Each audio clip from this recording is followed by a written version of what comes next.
Oh, yan. Magandang araw mga bossing. Yan.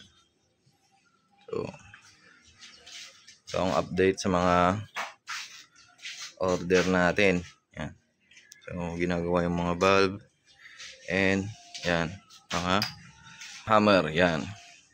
Hammer at valve. Kumita ka man?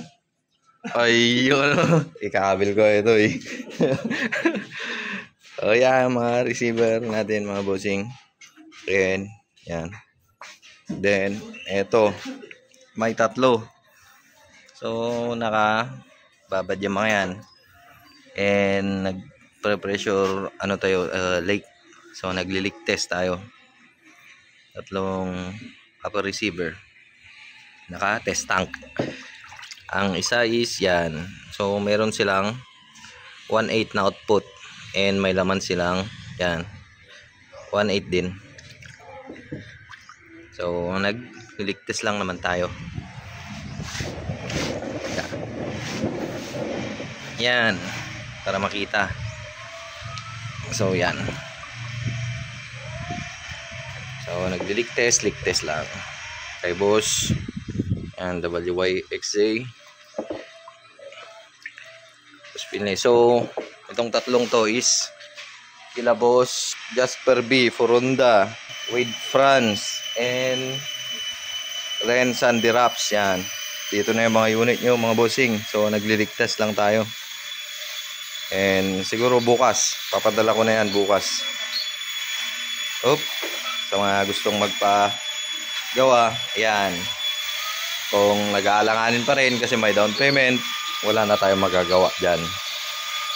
So, yan pa, mga receiver natin.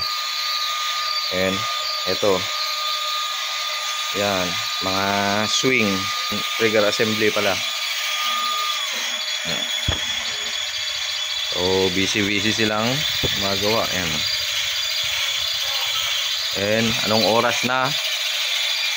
Past 12 na mga bossing. So, in-overtime natin yan.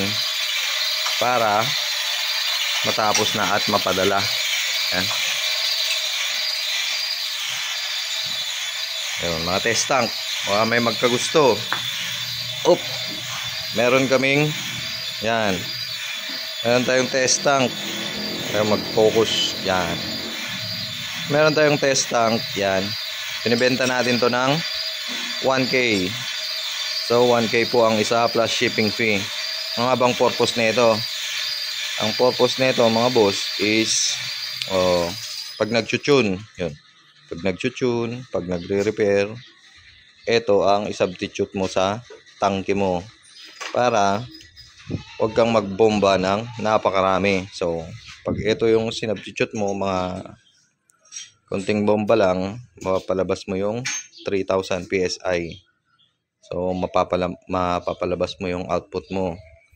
Or, pag nagre-repair ka, at least, hindi siya ganun kahirap. Kasi, pag nagre-repair, usually, linalagyan mo ng hangin yung unit. Tapos, i-check mo kung may leak. O, then, pag may leak, i-release yung hangin. So, hindi ka na magre-release ng hangin sa regulator. Ito na lang. Parehas nun sa pump natin. So, kumbaga, parang ganito. So, yan. Total, tapos naman na nating i-leak test tong mga to. And wala man siyang issue. Kaya magre-release tayo ng hangin. Wait lang, matigas. Sigaw man na tayo. So, magre-release tayo ng hangin. Hawakan dyan. Gumama. Sina nag-irot. Wait. Madulas. Yan. So, wala na siyang hangin sa tangke. Ang problema, may natira sa nasa plenum. So, ganun. Doon mo i-release para makapag ayos ka o makapag-tune ka. So, yun. Natapos natin yung tatlo. Yan, mga bossing. Tatlong unit. So, 16mm Taiwan at China regulator. Yan, kasya dyan. Then, yung swing. Yan, naka-o-ring at may pin. Okay? So, yan. 3. So, ipapadala to bukas.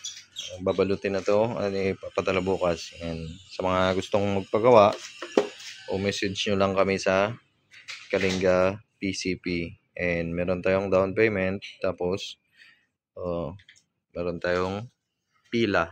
Yan. May pila tayo mga bossing. So, message lang doon sa Facebook page. Okay? Thank you.